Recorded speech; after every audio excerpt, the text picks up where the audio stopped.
My name is Álvaro Marcial, and I work as SIM Data Modeling Advisor at ENTSO-E. In the Secretariat, I give support to the SIM Working Group and many other subgroups under the SIM Working Group umbrella, like RCC, Network Code Profile Subgroup, which is in charge of developing the profiles for CSA.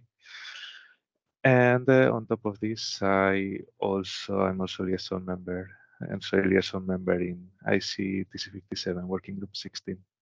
So maybe Sneha, Svein, and Chavdar, you can also introduce yourselves.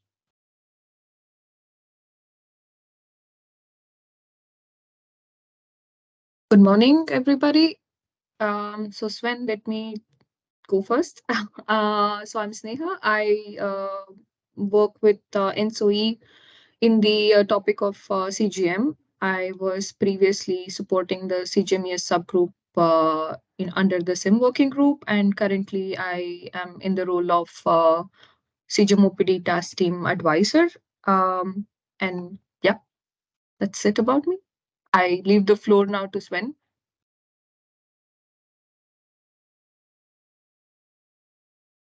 Sven, you're muted. Sorry. So my name is Svein Olsen. I'm working at Statnett, and I'm the convener of the CGMES subgroup and the NC profiling subgroup, and also convener of the tooling. And I'm trying to do my best for supporting the work for the SIM working group in regarding the standardization. Thank you, Svein. Chavdar? Okay, good morning. Yeah, so there is.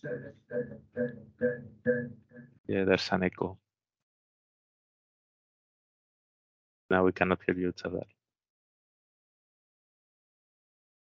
Okay, we're in one room with Svein, so it's a little bit of technical challenge. No, but now it's okay. Yeah, so Chavdar Ivanov, so I'm supporting Sneha and others here in the co with the network code profile development. Okay, thank you, Chavdar. So maybe let's have a look at the agenda for today. First of all, I would like to start explaining why do we need to have this workshop. Later, we will give a brief introduction to the coordinated security analysis process. After that, we can have a look at the SOC decision mandating SIM expert group to work on CSA. We can introduce the SIM working group structure and what's the currently way of working and collaborating with other groups. Later, we can briefly introduce as well CGMES, then SIM profiles, and how these new profiles are related to the CGMES. We can also see the impact of these new profiles with regards to the CGM process. We also want to discuss how these new NC profiles can be used for other RCC services. The plan is also to talk a little bit about the test models that we've been developing recently and a possible conformity assessment on tools for handling NC profiles for CSA. Finally, a small conclusion, and to finish questions time. So you can raise any question or comment that you want. So I propose to start and introduce why do we have this workshop. So last version of CSA and NC profiles is version 2.2. We've been working on this version since September 2022 to April 2023, more or less. And the SIM working group, together with business colleagues and CCRs, have been, as I said, working intensively on covering all the business requirements that we specified for version 2.2. So we can go a little bit more into the detail of the details of the new version. But the point is that the SIM working group approved these specifications on April 18th and were finally approved by ICTC on May 10th. As you see, the decision there is that ICTC approves the CSA and C profiles version 2.2 to be published on the ENTSO-E website. However, ICTC also put an action on SIM working group to ensure a business impact assessment and webinar is providing when requesting ICTC to approve the publication of new standards. The reason behind this action was that within the ICTC, some ICTC members and their CGM managers were not conveniently aware of the ENSI specifications and their impact with regards to the current CGM process. So in order to increase the knowledge, ICTC put the task on us to have a webinar mainly with the CGM OPD testing, but also with other groups under the steering group REC umbrella, as I said, just to increase the knowledge and everybody here knows what we are talking about. Now I would like to introduce a little bit the coordinated security analysis. So as you probably know, coordinated security analysis is one of the 5 RCC services that is detailed in the SOGL. This is defined as the set of activities to assess the operational security of the transmission system and to evaluate the remedial actions needed to maintain the operational security. It may happen, or some grid incidents may occur in one area that may have major consequences or impact in neighboring zones. So this requires TSOs to regionally coordinate the security analysis. So this service aims at performing analysis to detect the operational security violations on the grid and proposing coordinated remedial actions to TSOs to solve the identified constraints. Every violation of the operational security limit is flow that is above the capacity of a circuit and that needs to be reduced to an acceptable level. And to enable RCCs to perform the CSA, it requires a set of inputs like the IGMs that are merged into the CGM, the contingencies that need to be simulated, the available remedial actions, and the list of the assessed elements that we are going to monitor. In case of a violation of operational security limits on cross-border relevant network elements, multiple measures in multiple TSO networks may need to be applied. So here, a close coordination between TSOs and RCCs is really important to ensure the most effective and economically efficient remedial actions. So when the operational security violations have been resolved in each region, the residual violations in the overlapping zone between regions will be addressed through a cross-regional process. And finally, the CSA service will be performed for day ahead and intraday timeframes. At least that's the first stage. Maybe we can have a quick look at the legal requirements in the SOGL.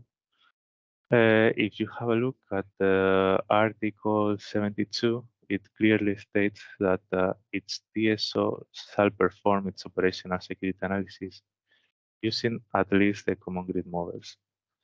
This means that the usage of the CGM is legally mandated by the regulation. So usage of other formats like UCTDF, for example, may contradict what is written in the network.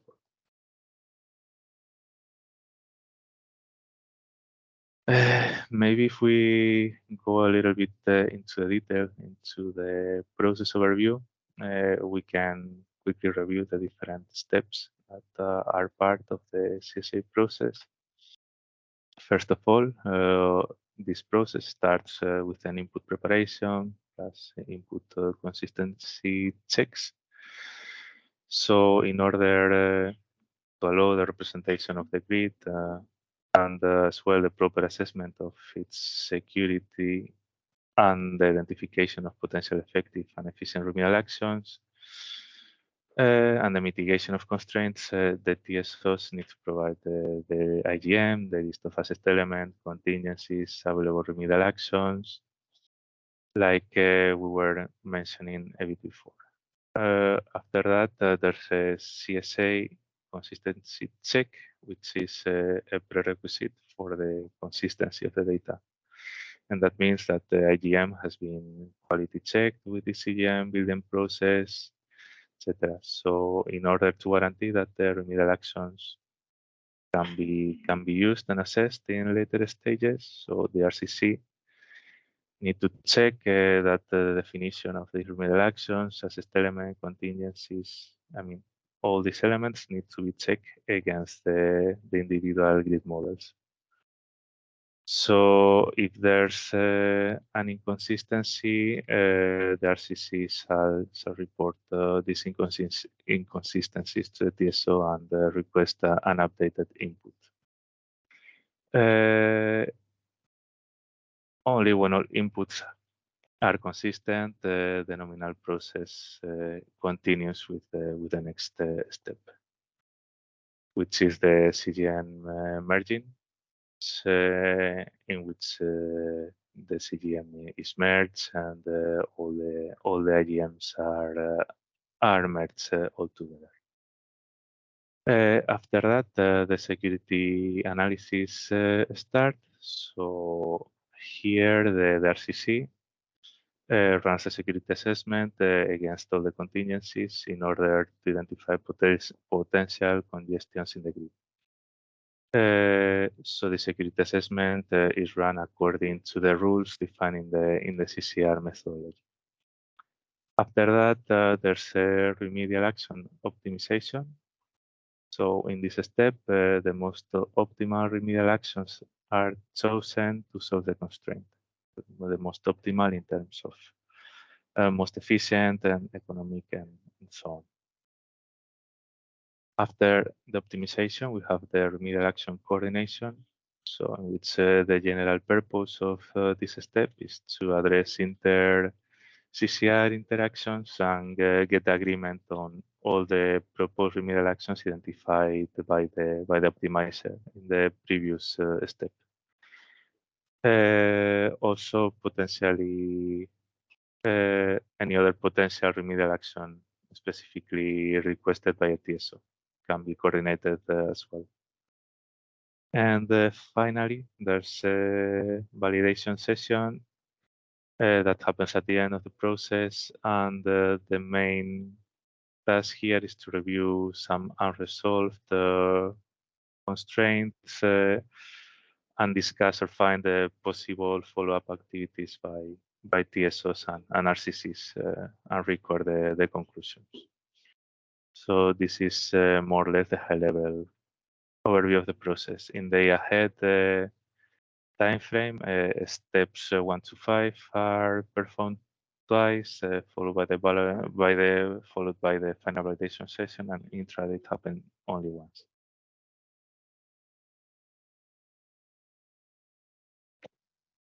Alvaro, you Yeah. have a question. You have a question on the chat regarding this last thing.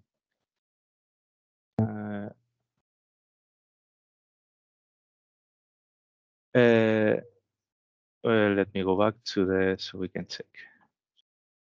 There's step 1 to 5 are performed twice. It isn't. It's Chavdar replying. So need to review this one, but yeah, at least the security analysis, the remedial action optimization, and the correct should be from. I think it should be 1 to 5. according to the sequence diagram that we have in the specification. But yeah, we can discuss later on.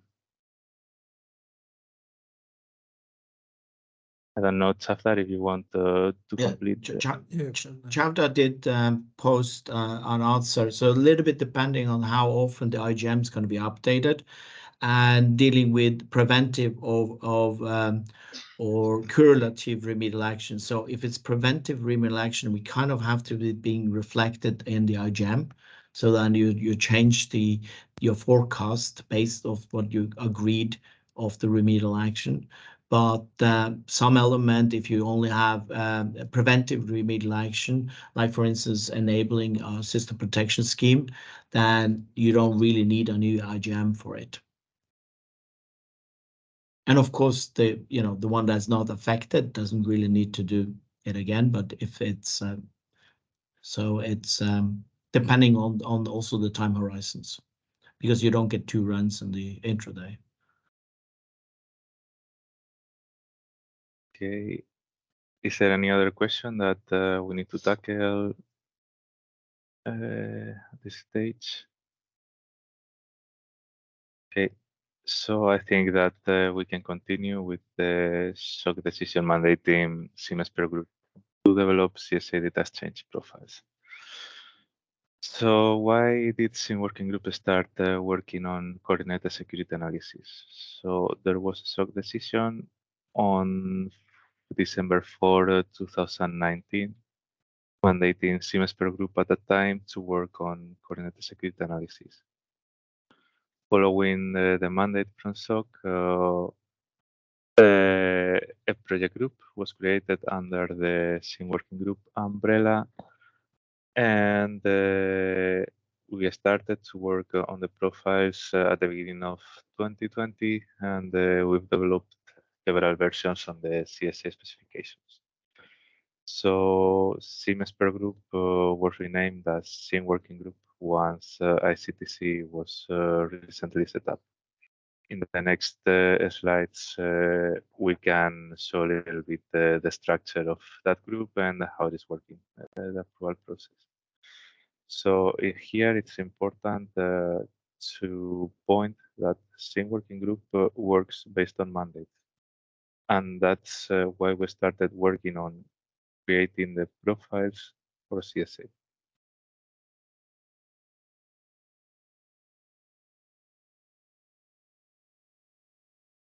So here is the structure of the SIM working group. So according to the terms of reference, the Common Information Model Working Group is a working group under the Information and Communication Technology Committee, ICTC. And the aim of this group is to facilitate the development and the implementation of standardized data exchange formats used by TSOs, RCCs, ENTSO-E, and their counterparts. So here the objective is to help to fulfill requirements from regulations for interoperability and standardization of data exchanges in the electricity sector. This allows to lower the cost for all the parties involved in these activities. So the workflow goes from the bottom to the top. All the work is developed in several subgroups and project groups. Basically, difference between a subgroup and a project group is that the project group has start and end, and the subgroups are more stable and long-lasting. So with regards to subgroups, so we have the SMP subgroup, which takes care of market-related topics, market sim-related topics, like IC 62325, plus 301 and 351, the European Style Market Profile.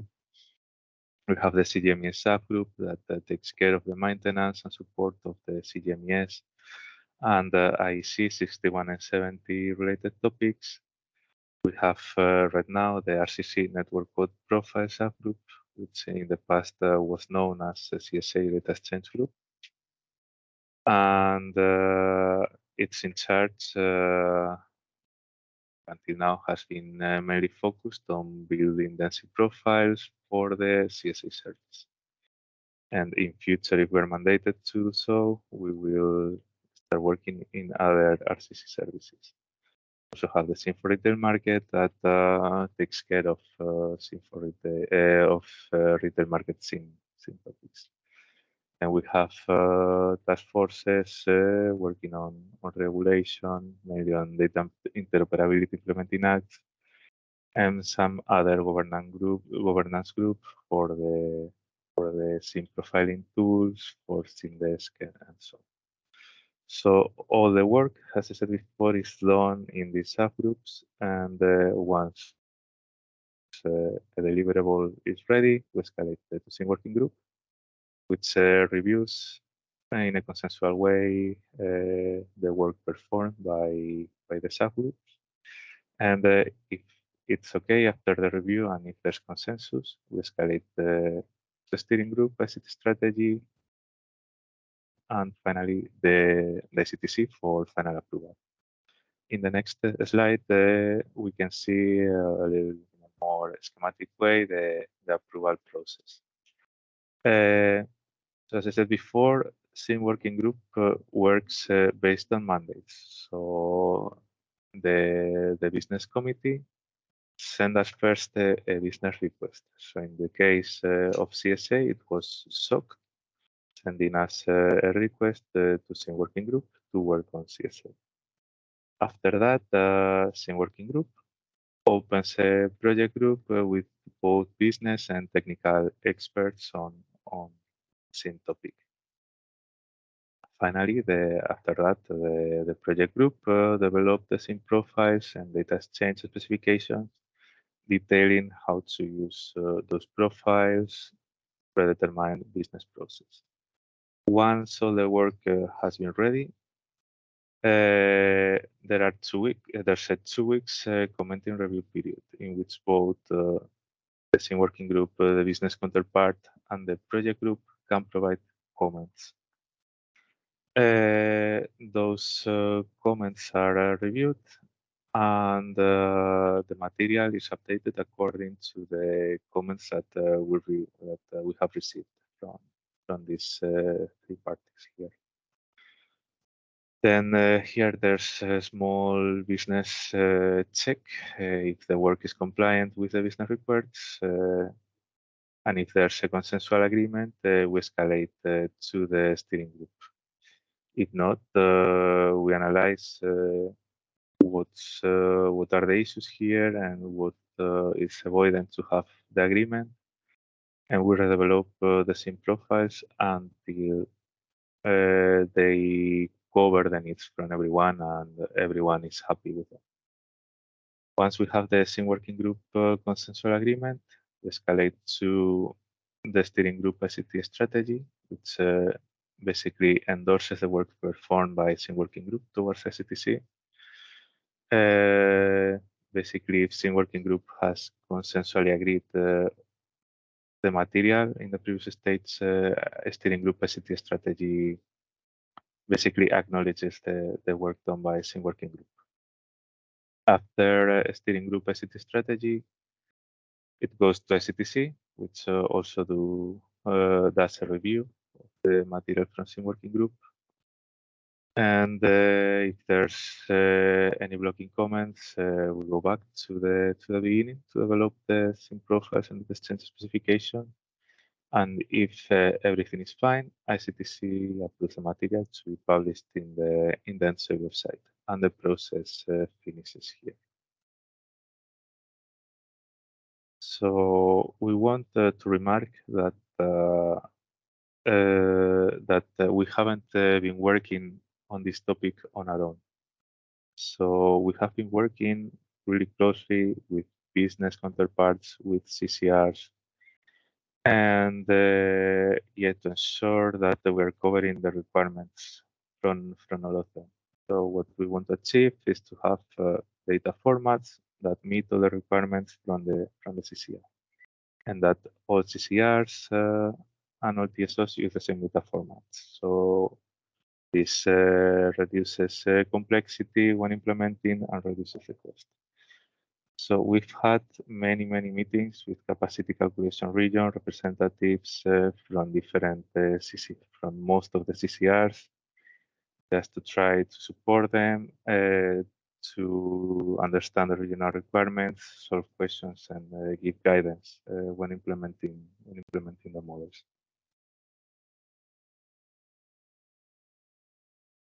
Here we can see a small overview of the different versions that have already been agreed by the different committees.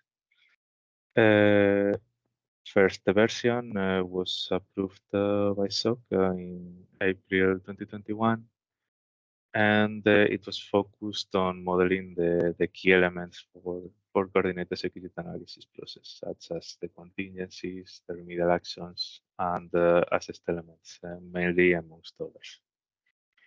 Second release was approved by SOC in February 2022. So for this new release, we enriched the new element, we enriched the specifications with new elements such as the system integrity protection schemes, power transfer corridors, PLSKs, and availability plans to be able to cope with cancellation and shortening of outages as remedial actions. In 2.1, we focused a bit in polishing 2.0, and we did some bug fixing, and included a new profile used for sensitivity, for remedial action sensitivity, and that can also be used for exchanging PTDF factors. We also work on the fax and power electronics devices, which are also supported. Last version last approved version is version 2.2, which in this case was approved by ICTC. Why? Because ICTC entered into force, and the same working group now fully reports to ICTC. In the past, the CMES per group was a transversal group, and depending on the topic, we could report to different committees. However, with the new structure and the new ICTC, we only report to ICTC, and that's why this time we went to ICTC. So this new version was mainly focused on covering gaps identified by CCRs. As we said before, we had many meetings with CCR counterparts, and we tried to cover all their requirements and use cases. And we mainly work on redispatch and counter-trade, sensitivity of impact assessment, control mode for power electronics, and many other things. And finally,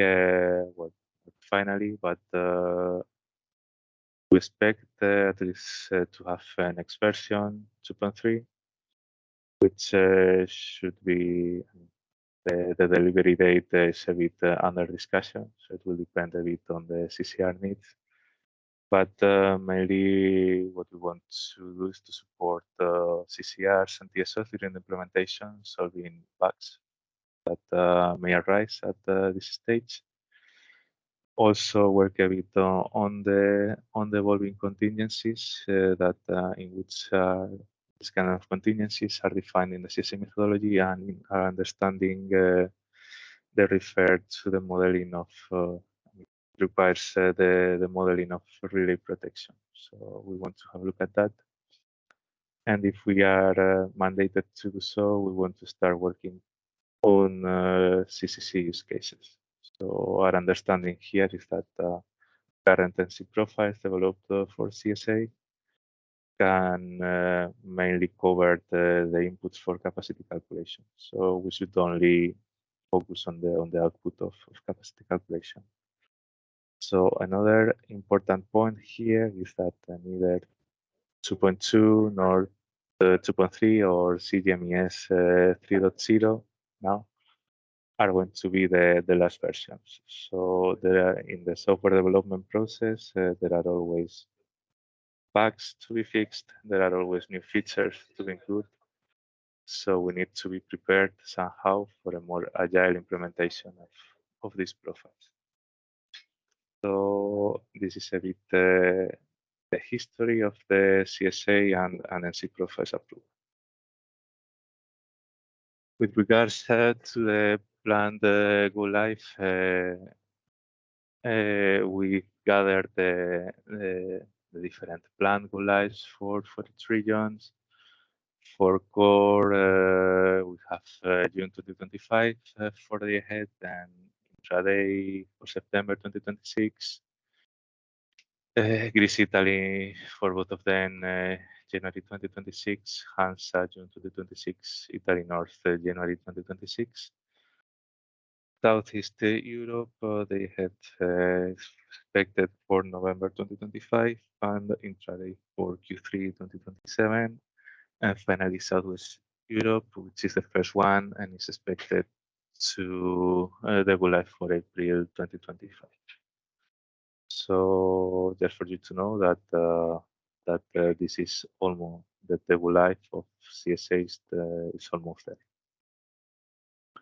Okay, in the next chapter, we wanted to focus a little bit on the structure, but on the dependencies of the different of the CGMES and NC profiles. Here is let's say the dependency diagram of CGMES. So here Svein Chafdar, feel free to complement if needed. So in the center of the snapshot, you can see the equipment profile. So this profile describes all the equipment elements in the power system covered by a modeling authority set. So the equipment profile should not normally change. It should be quite stable and only change whenever there are updates in the grid elements. We also have the topology, which contains all topology objects for a modeling authority set. And basically what we want to achieve with this profile is to describe how all the equipment elements are electrically connected.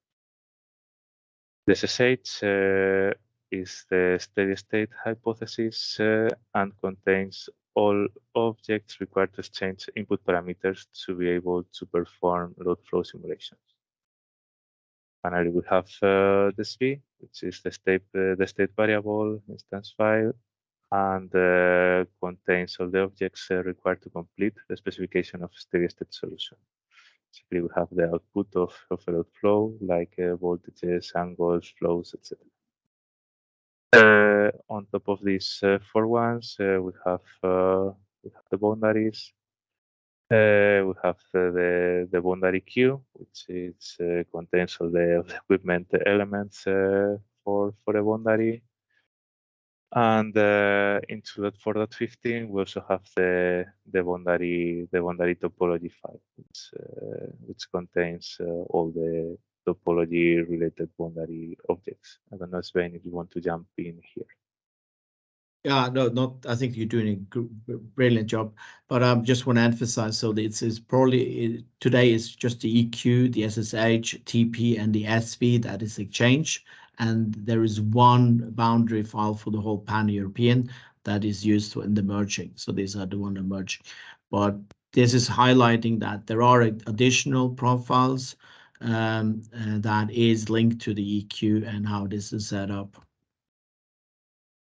Okay, thank you. And this is primarily also showing the dependency of the instance file based on the different profiles. Okay, so maybe we can continue. Okay, we can explain a little bit that the CGMES, as it is, cannot cover the CSA process.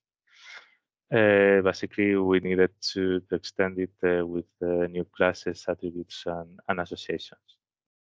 So let's say that all the CGMES profiles are derived from the IC 61 and 70 package, which contains all the classes to model the grid scenarios. However, as I said before, they are not complete, and therefore we had to create extensions to IC61 and 70 that allowed us to fill the gap and have all the classes and attributes that we need for CSA. So after that, once we have those extensions, what we do is to profile them and to restrict the different attributes and associations to the business needs. Now in the next slide, we can see a little bit the structure of these new ANSI profiles. So if you see here in the bottom left part of the snapshot, we have let's say the four most known CGMES profiles: the Q, SSH, TP, and SP. And the new NC profiles come on top of the CGMES profiles. So as you see, all these profiles through the equipment reliability profile point to the EQ. So it's not that the new profiles modify at all the existing CGMES profiles. That's not the intention here. So what we want to do with these new NC profiles is to complement the current CGMES and to be able to perform this case for CSA security analysis. So maybe we can try to explain briefly all the different profiles detailed here or marked as NC profiles. So first of all, we have, I will go in alphabetically order. So we have the test element, which is basically input data that describe the elements that shall be assessed during the security analysis. So if we go to the definition, so an assessed element is a network element for which the electrical state is evaluated in a regional or cross-regional process, and which value is expected to fulfill regional rules, function of the operational security. Next profile is availability schedule. So the availability schedule profile intention is to exchange information on availability, but not only for equipment, also for equipment containers, remedial action schemes, individual grid state alterations or collections. This profile, we believe that we also use for OPC with minor adjustments, and for the time being, the target of this profile is to be able to handle remedial actions in which there are cancellation of or shortening of outages. That's why we mainly developed this profile. We have the contingency, in which this allows to identify already approved faults of elements, and yeah, the contingencies are input data for security analysis. Equipment reliability profile aims to, let's say, enable exchange of additional information related to equipment, like, for example, facts, limits, area, GLSK, etc. So equipment reliability tries to complement the current equipment profile. And maybe in future, if it's agreed, so equipment reliability might be integrated in equipment profiling in the future versions of CGMES. After that, we have the impact assessment matrix, which allows to exchange the impact assessment matrices that are needed within the CSA process. And this impact assessment matrix is the output of the impact assessment done on the remedial actions. Basically, this matrix says if TSO is impacted or not by a determined remedial action. And it covered the different kind of remedial actions detailed on the methodologies.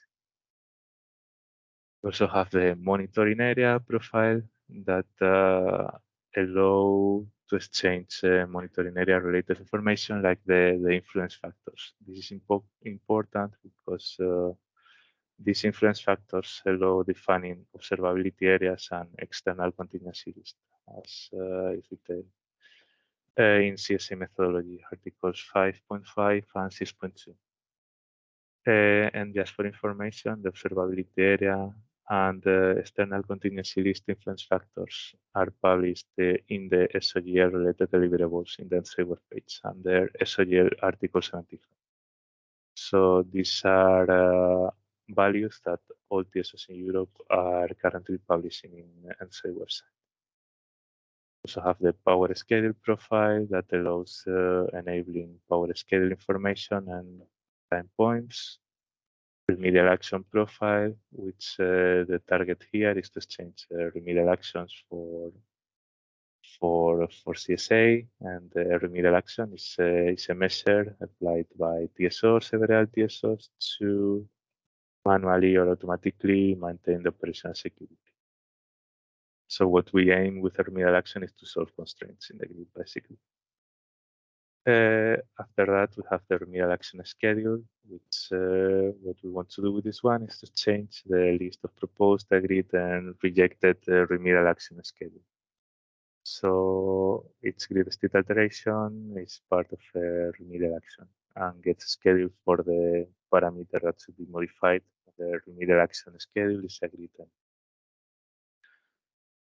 So the remedial action schedule allows exchanging as I said before, the schedules as an output of security analysis, exchange of the status of the remedial action, and an exchange of the agreements per TSO.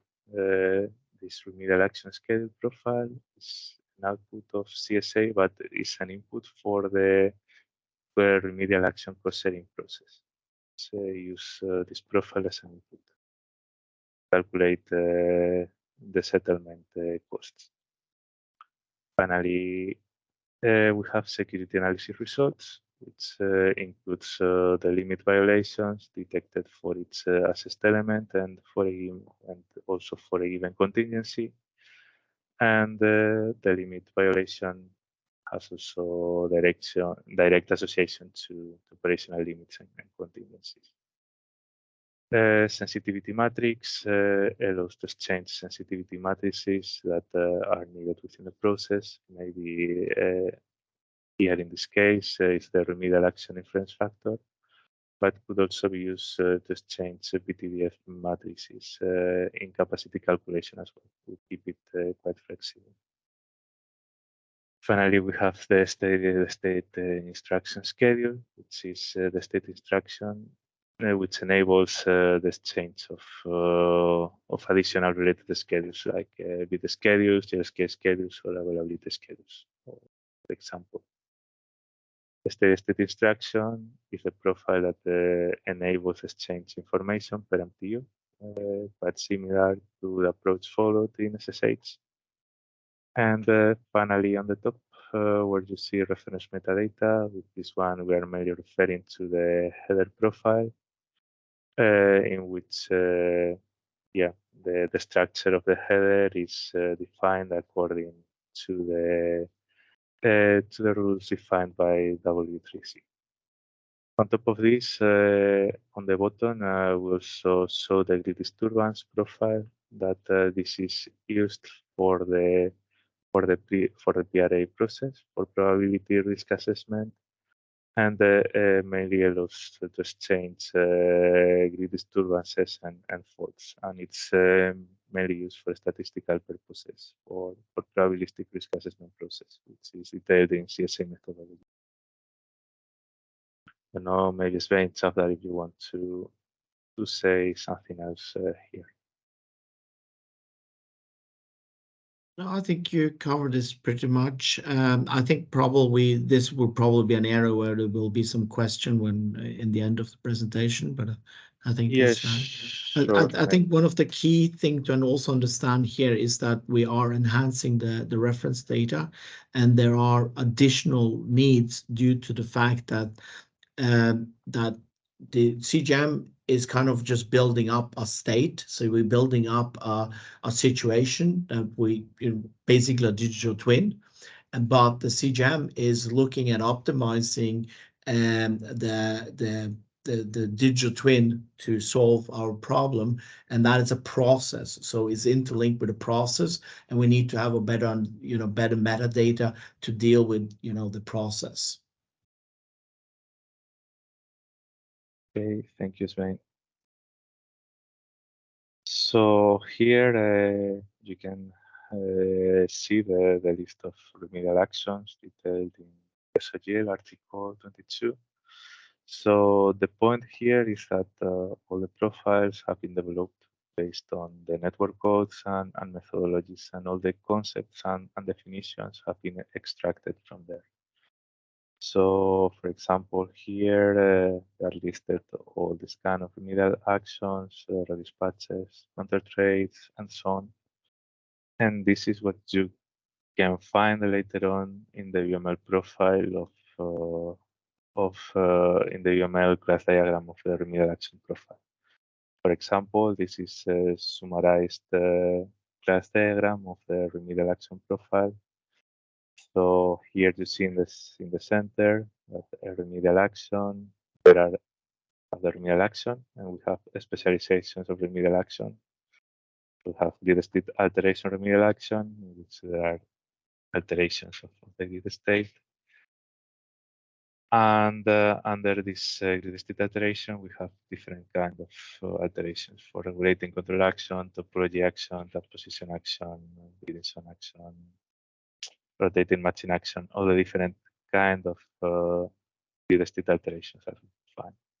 Also, as an specialization of remedial action, we have the power remedial actions, in which we group the counter trade and the redispatch remedial action.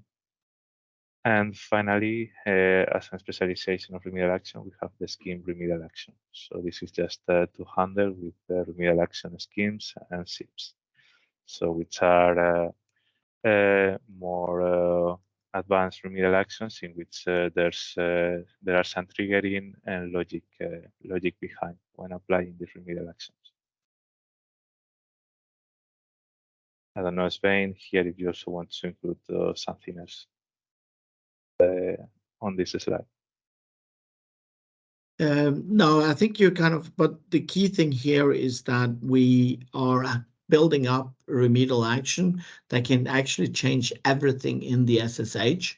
So in general, we are applying to what the code is requiring, but we don't necessarily limit it. So we're putting everything that can be changed in the SSH can be included as a part of remedial action. And we have all of the different type of categories. But I will also stress the fact that quite a few in the regulation is also remedial action that is controlled by DSOs, and for that matter, also significant grid users. So we need to understand that a lot of the times the TSO may have to pass this request, or making the availability of remedial action coordinating with their DSO and a significant grid user. And a significant grid user, particularly in the DSO domain, can affect multiple DSOs. And that's something we have tried to put a lot of emphasis on us developing it, so to help the DSO being able to coordinate it. Obviously, this is depending on how much production you have in your distribution network, but as we are seeing, that's the way the world are moving, and we're trying to be ahead of the curve in that way. So this doesn't mean that all of these remedial, because you can see it is massive. There's most likely the different TSOs will just use a very small subset of this. And of course, that also needs to coordinate with the RCC to see which part they are really needing. However, the RCC needs to think about whether they are cross-border reference, because they can have the happen that they can use remedial action from another RCC. Okay, thank you, Svein. So maybe let's go to the maybe most, the topic that raised more awareness in the ICTC, and is the impact of the ANSI profiles in the current CGM profiles. So as you saw in the previous slide with the dependencies and so on, density profiles come on top of the existing CGMES profiles, and the aim here is to complement them. Therefore, they do not impact the current CGM process. So with the current CGM, basically you can only run a load flow, but you cannot run a security analysis. So these profiles come on top of the existing CGMES profiles. It's also important to remark that all these profiles and C profiles that will be used for CSA process have been designed and developed as extension to CGMES version 3.0. In general, NC profiles are compatible with both CGMES 2.4.15 and 3.0. However, there are limitations in case of using version 2.4. For example, imagine that you want to run remedial actions on power electronics and battery units. However, these objects are only available in CGMES 3.0. And therefore, you will not be able to run remedial action and contingencies on those elements in version 2.4. That's one of the things that it's important to have in mind.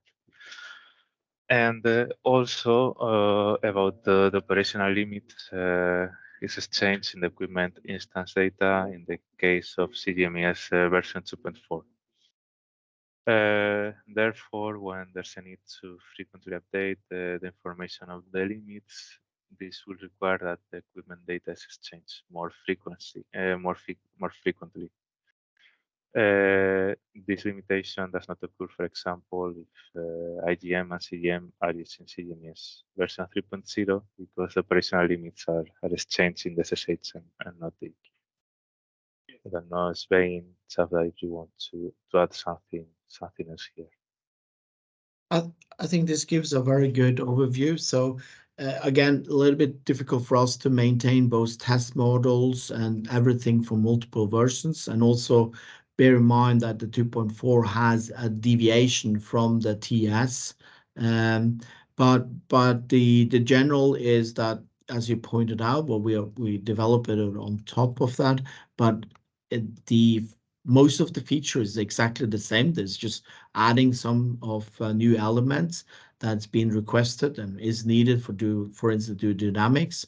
But as long as there is no need for them, it doesn't make any problem to add NC on top of 2.4.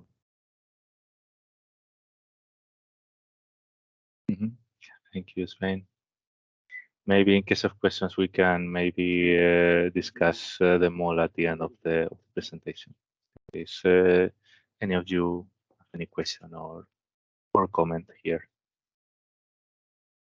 Okay, so as you see here,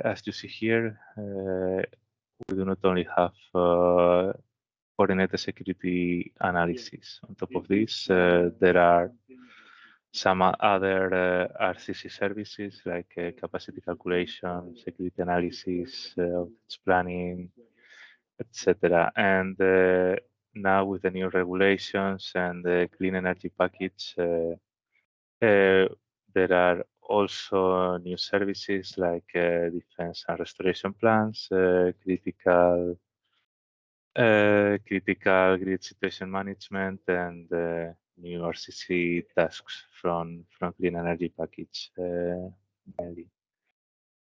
As you probably know, all these RCC processes are highly interlinked. So, for example, here that you can see the CSA close-up process, and after that, the outage planning coordination. As we said before, for example, if we take the example of OPC and CSA, for CSA, we need to know which are the outage elements for which we can apply remedial actions on canceling or shortening them. So the key point here is that all these processes are highly interlinked and we cannot think here in silos. So the approach we need to have here a more global approach, and tackle all these processes in a more coordinated way. So, as read before, all the RCC processes are highly interlinked, and an output of one process can be the input for another. So, in order to have a successful implementation and avoid having different formats and so on, the data formats should be aligned between them.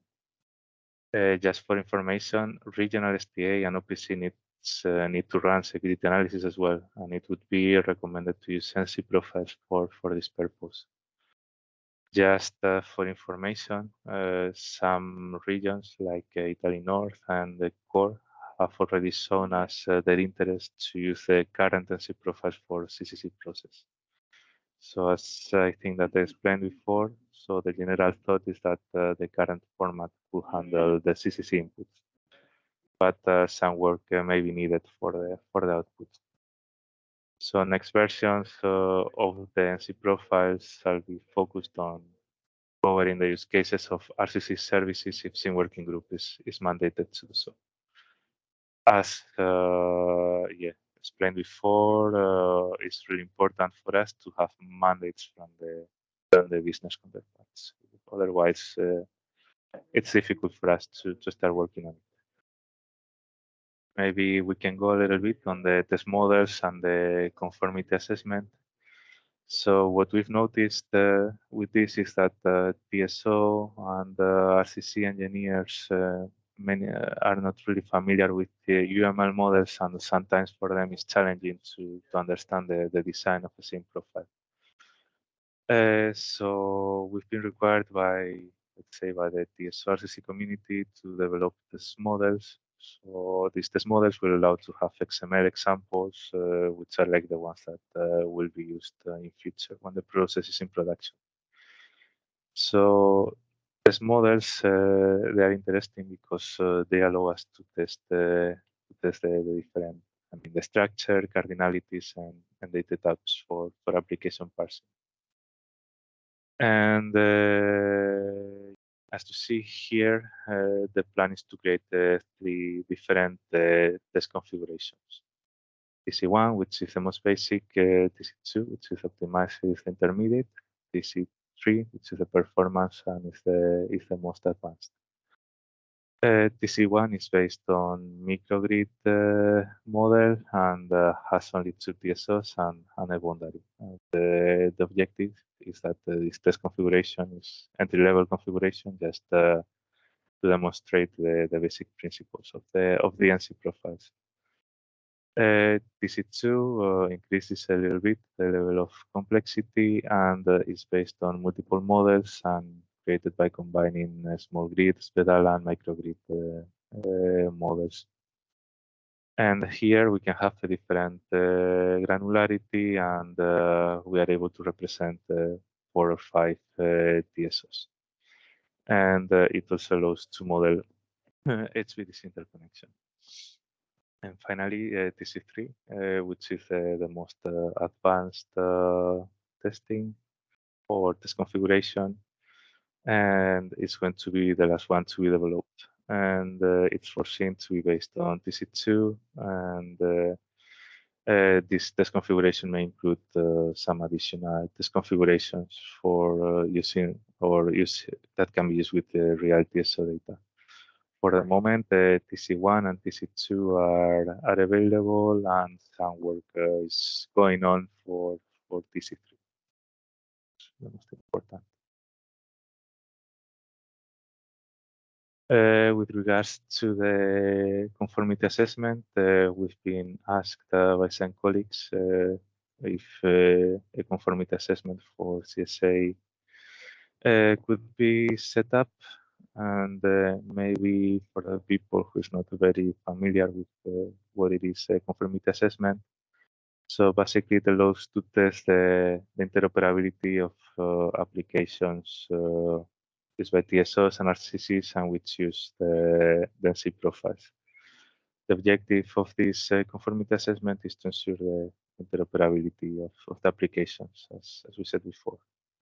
And if, as always, if business mandates us to do it, the same working group can develop a CSA conformity scheme to cover relevant procedures and test the use cases. So we are able to test different applications used by TSOs and check that those applications are covering all the requirements of the CSA business process.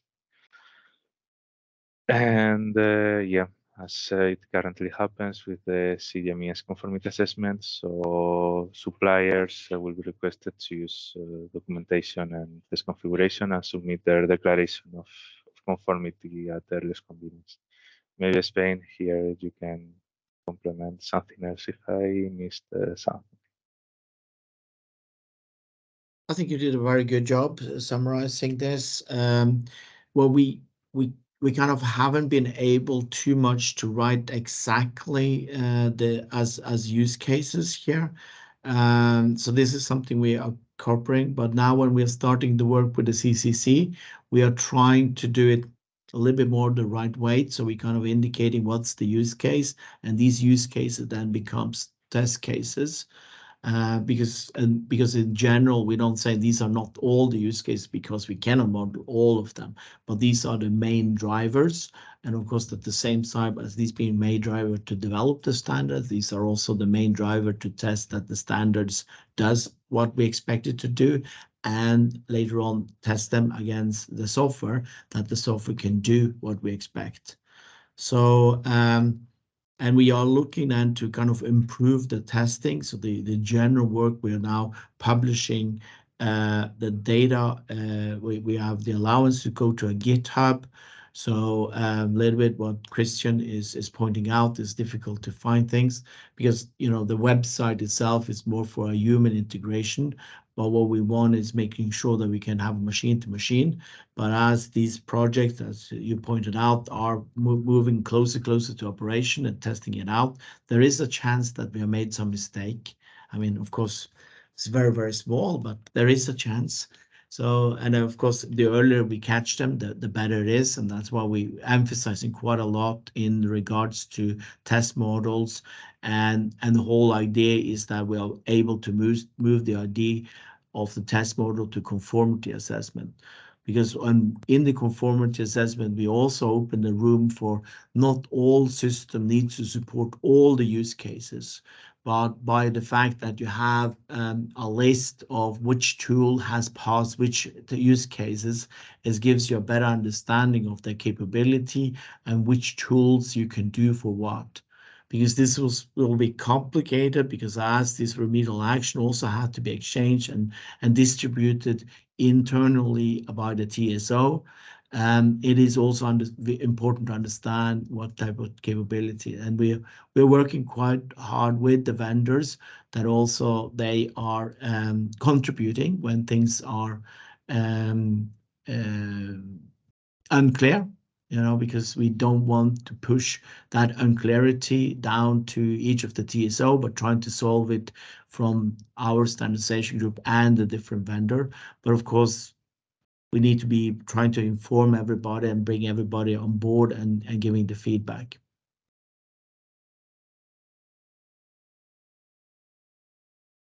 Okay, thank you, Svein, for complementing a bit here. And yeah, maybe just to finish, as we said before, last version of the CSA and NC profiles is version 2.2.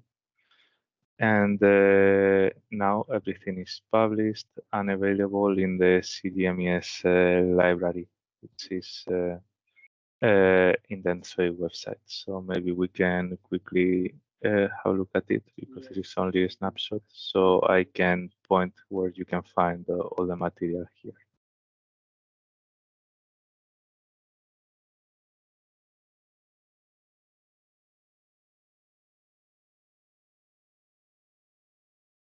So if you look for CGMES library in Google directly, it's the first result that Google brings back. So just for you to know, if you extend the first box here, ENTSO-E CGMES extension and profile. In components, you can download the enterprise architect file, which contains both the CGMES version 3.0 UML and the NC profiles version 2.2 UML. So Enterprise Architect is the tool that we use to build the same profiles. Although, I mean, Enterprise Architect, you have to pay for it. There's a free version which allows to visualize all these UML, same UML profiles. So this is the Enterprise Architect file. And here, if you go a bit below, you can find all the material related to CSA. Here you have the CSA data exchange specification, which details the CSA business process. We are currently closely working with CSA CCTAS team just to enrich this specification and try to explain in a more clear way different use cases and how to use these profiles for determined use cases. So we may expect a new version by the end of the year. Here you can see the extensions that we developed to cover the CSA process. And here in the profile specification, you can see all the different ANSI profiles used for the CSA process. Here, it's important to notice, here you can see the updates between 2.0 and 2.1, and here the updates between 2.1 and 2.2 in a detailed way. Here, if you click in all, you can download all the material all together. Here is a bit the same for the dispatch and counter trade cost sharing. It's important for you to have this process also in mind, because the cost sharing process is run just after CSA.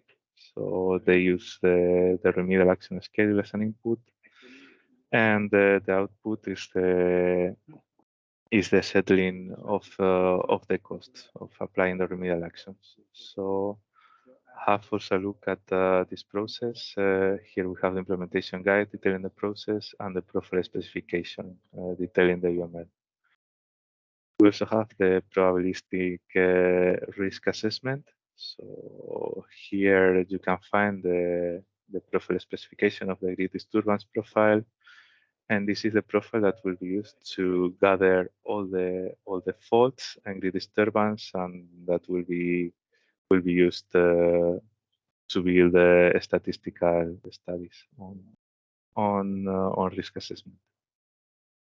Finally, another profile that is interesting for you is the object registry. So right now, OPC is currently implementing this profile and aims to map the names identifier of CGMES with other kind of identifiers like ESC codes, UCT def identifiers, etc.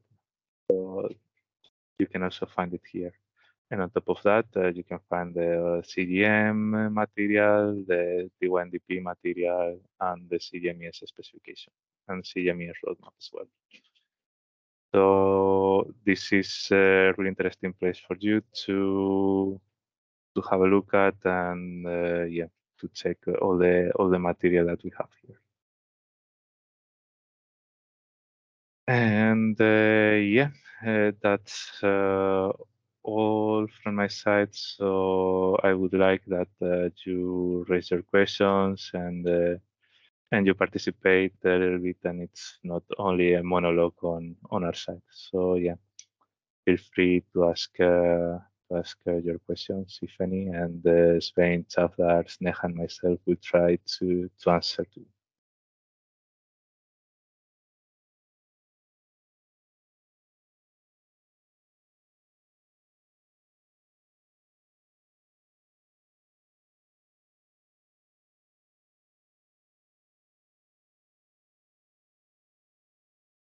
Yes, so I see Christian that raised his hand. Yeah, Christian, go ahead. Yeah, also following the chat, basically. I think, at least from our point of view, it's not so much issue that we are not able to follow the UML or the RTFS. For us, it seems to be that there are still a lot of changes happening, and it's a bit hard to follow when and how what changes are done, what are the implementations, where to get the data. And I have raised this issue, so core people already know it, but just to point out, it's not so much that these formats and things are new, but yeah, it's a little bit hard to follow and then follow it by the UML and RDFS specifically, because there are multiple versions and they are in flux, let's say. So I think for good implementation, we need much more examples and much more stability that people could start implementing. So at least that's my view why it is hard to start implementation. We cannot hear you, Sven. I'm not quite sure I follow all of that, but yeah, if you're a real developer, what we are planning is to go over to use the GitHub, you know, but yeah, there is limits on what the ENTSO-E has of staff that has been set up, and you know that's the then we need to get more people there, you know. So that is understood, but the stability of it, it's very hard to. I think stability is good when we are developing. So, and also as Alvar pointed out, all the different releases, and we have a detailed description of all the changes, and we have now we have YIRA issues. Alvar didn't have that for each of the changes that we done. I would like to see anywhere that that's been documented in more detail. We have all the different UML, the Sparks, and tooling is an issue for us if we're going to do it any better. But I don't. I feel that is a little bit outside. Yes, it is a challenge to import everybody when they're not in these meetings, but that is when you're dealing with the releases. So either you're picking up the stuff on the release level, or you are part of the working group, and then we update for everybody that we have regular meeting. And now we're setting up every week on Friday, and then every second week on Wednesday. And if we're going to do anything better, then we either have to have more people, or we have to have, or actually we have to have more people, and we have to have better tools. So when it comes to what's on the website, that is limitation on the what is being allowed to publish, and what is the capability of the website. Yeah, I acknowledge all those issues. I'm just more trying to maybe even get Alvaro or somebody to report what is the long-term plan, because I think you all agree, if you take the current state from the ENTSO-E website, it is not possible to implement correct version. So the plan, as Svein mentioned, is to set up a public ENTSO-E GitHub, so we can improve the collaboration with vendors and third parties here. With regards to Enterprise Architect, what we want to do now is to have to work an Enterprise Architect server and collaborate. So maybe this way, PSOs, RCCs, and vendors, third parties can access to the models in a more easy way, and they do not have to wait until the AP file is finally released in the CGMES library. So we already have this Enterprise Architect server and collaborate. We need to set it up and start working on it. So I will work closely with Svein and Safdar to set it up and start working on it, and how we can give access to all PSOs, RCCs, and collaborators here, just to improve the collaboration. I don't know if that's okay for you, Christian. Yeah, but it's I mean that's good, but maybe one point to also say then or state here is that if somebody wants to now intensively develop they need to be part of some active working group. Just outside of the loop of changes and things being made, it's not possible or not reasonable to do the implementation. So as Svein said, you have I don't know all the meetings that are done, and I hear also from Lisa here that's saying that there is core implementation actively doing things. So to me, it sounds reasonable to say to the community, if you want to do implementation right now, you should be part of one of more active groups working with these profiles. I don't think we should go in too much detail on the whole group, because I don't think everybody's following this. I think the key thing to give out is that these things are getting more and more complicated, and as when you saw all this dependency, implementing CSA is not going to be straightforward. And we know that we need to have good quality of test models, and we also need to be able to communicate in a better degree. So what we are doing then is to set up what the industry is doing, and trying also for us to learn it and use it as best as possible. So that deal is with GitHub, and there will be element on GitHub. That's, I see some of the question referred to what we have in Sparks, but we don't want to like just using XMI. It's a little bit more complicated, because even there's so many different standard XMI, and I can go into that, but we have plans around that. So that means that we are having the kind of the GitHub where we are aiming at developers.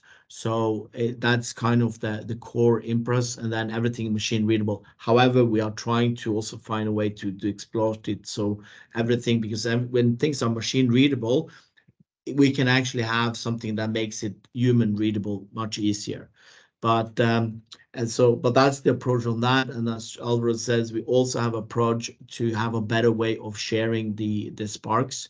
So with Sparks, it's not just the UML. There's a lot of work that we're also doing in the Enterprise Architect Working Group at ENTSO-E to help out with the architectural item as well, because again, this is challenging from each TSO and also challenge from the RSC, and seeing also how the profile fits into the working process. Again, talking about the difference, how the work process work together, so how this is fitting.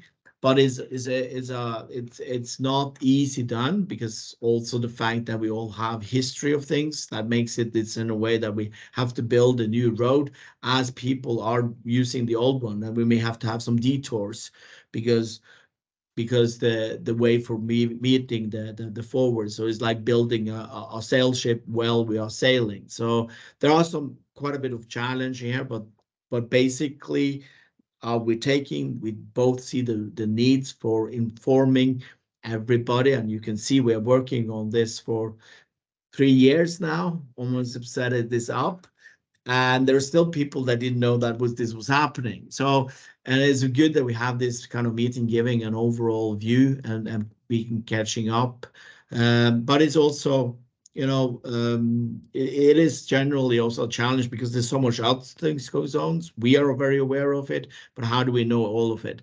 So some of that is trying to also be addressed in this type of architectural diagram. So we're trying to do our best on this. And then there's also work on updating the website, so it makes it easier to navigate and understand and getting the information. So I would encourage, what Christian was saying, and other people, give feedback to ENTSO-E, because we as a working group, we pointed out that we don't think this is sufficient. But when no TSO, other people in the working group are not complaining, then there's nothing happening. So its feedback is very, very important. So I'm appreciating that this was triggered by the ICTC, and that we had the chance to do this overall presentation.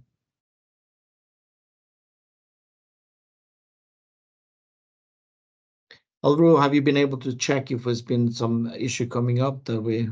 Yeah, maybe from. Yeah. So Yeah. yeah, I don't want to go in too much detail on the XMR. That it is issues here, but I think in general what we want is that you can download and you can work on the Sparks. But also what we want to have is actually having a user interface, so people that does need to have Spark and you can link it to this. So we are trying to have it better than just this element.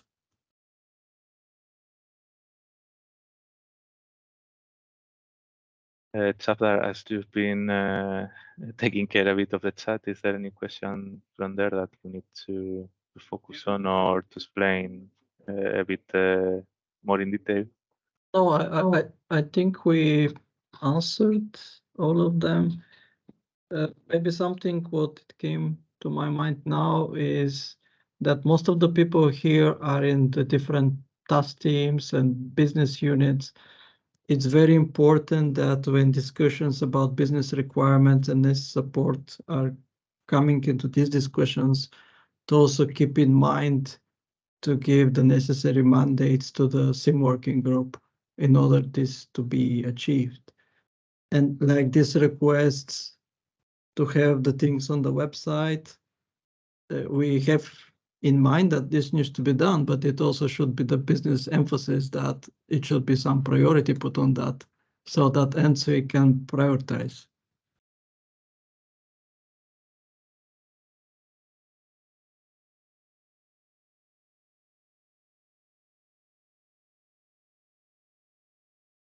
I see a question from Miguel. Maybe Miguel. Hello, can you hear me? Yeah, Miguel. Okay, good morning, everyone. For the case of the processes, I have seen that at the beginning there was some slides regarding to the how the process, the workflow is going to be handled. But I would like to know what is the gap between what is already defined, what is needed to be defined to put in operation CSA profiles in terms of, for instance, scenarios that are going to be used, the feedback that we are going to receive, the timing, the input that we need to update according to the CSA profiles, and so on. What is the gap among between what is defined already and what needs to be defined and it's not defined yet? So Miguel, I will paste the link in the chat with the presentation where CSA task team is giving an overview of the input data process for the CSA process.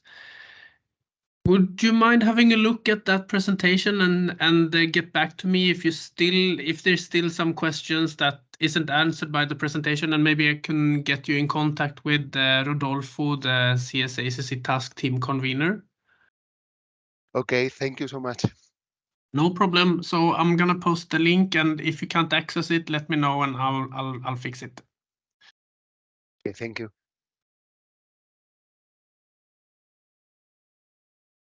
Yeah, Juan. Yes. Hi, everybody. Yes, my question is, if we were able to send now, to deliver now the profiles, the needed profiles, where would they be used? I asked, my question is in the slide 9, there is an overview of the process. Where are they taking place? In which tool are they going to be executed? Also, after the CGMES merging taking place in the OPDM platform, then comes the security analysis and all other steps. Where are they going to be? Is there going to be a new tool, or I don't understand this part of the process? Well, it's RCC currently developing the tools. So we are not that much into implementation because we are focused in the building of the data models. But that means the RCC will have a tool, and we are only delivering the profiles, and they will make. So this is for us like a black box. So I guess that they will be using OPD as well for exchanging data, but for me, I'm not really involved into that. I don't know, Spain, if you maybe know. So any implementation a little bit outside the scope, and I'm pretty sure that quite a few people from the RCC can give you much more detail. There are different documents that are being in the process of updating and describing that. But what you also have, and maybe we didn't emphasize it too much in this call, that different RCC can set up different tools and different process. There is each of the RCC has their own methodology. And what we have emphasized is to make sure that the data exchange can support all of them. And the main focus is the data that needs to be exchanged, and what data you need in regards to the process. Well, the process can be different from the different RCC. And as you saw from the implementation schedule, there are different timelines here. So tools will be different. And there's nothing saying that you can have one tool that does everything, CGM, merge, and CCC, everything, or you can end up having even CSA can have multiple systems. One is doing the optimization, another doing the coordination. And that's also one of the reasons you can see quite a lot of different profile, because there could be different sources of this. And the other thing that I would emphasize a lot, that TSOs need to also understand that this information can be difficult to keep in one system. You might have to have multiple systems that deals and the communication inside the TSO. And in this meeting, I think the RCC is pretty much aware, because we have been in all the meeting with the RCC about this.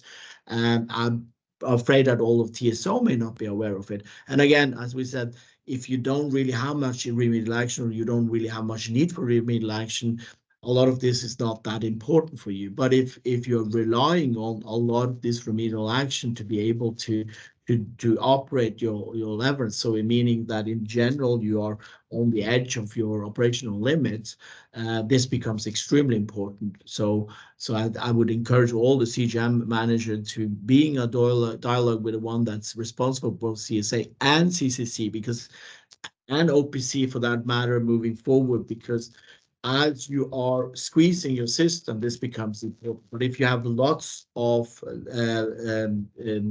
leverage for your limits, this doesn't really be that important. And so in conclusion, the process can be different from the CCRs, and it can be different in the TSOs.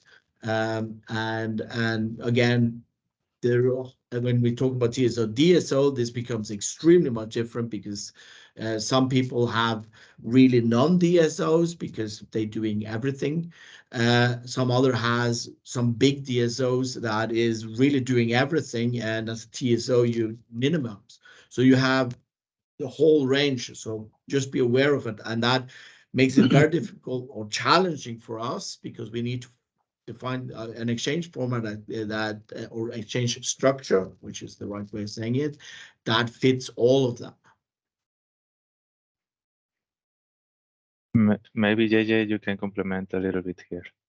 Yeah, just a tiny bit of explanation on how the data will be exchanged. So the expectation definitely is that the inputs to these processes, and indeed the outputs, will be shared via OPDE, kind of in accordance with SOGL. So there's a fair bit of discussion between the task teams to talk about how that will work, etc. But as Sven probably said earlier on, it's probably slightly outside the scope of this workshop, but helpful context, I think.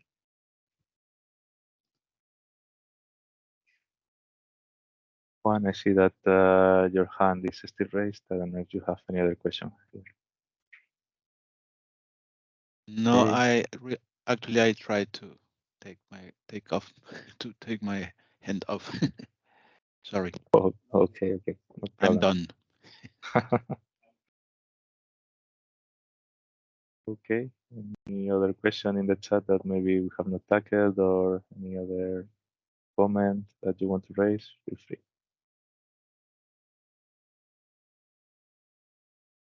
if I can say a little bit on before we end, what we are trying to set up training sessions, and we are feel it's very important that we also engage vendors.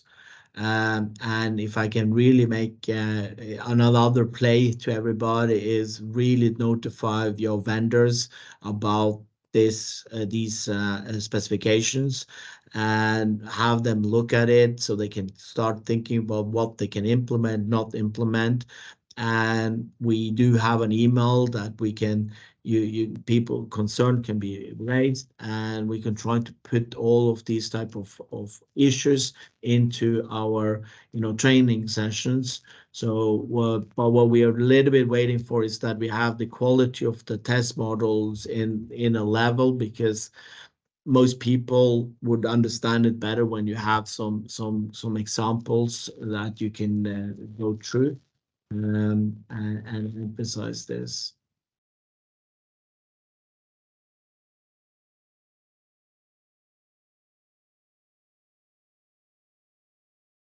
Okay, so as it's written in the slide, feel free to reach me through the email address there. We also have another email address called ncmodeling@entso.eu, in which Svein, Chowdhury, and myself are there. So feel free to reach us through one of these two ways, in case you have questions or you want to collaborate with us.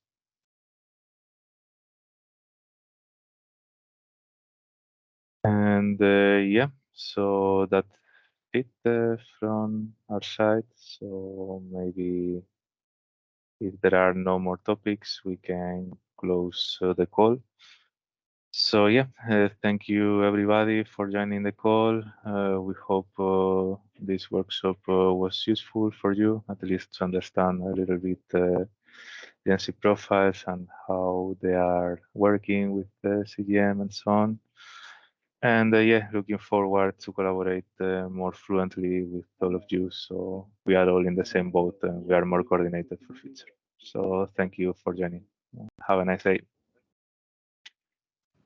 Thanks for good presentation. Have a good day, everybody. Thank you. Thank you. Goodbye. Thank you. Goodbye. Bye bye. Thanks, bye-bye. Thank you. Have a nice day. Bye bye.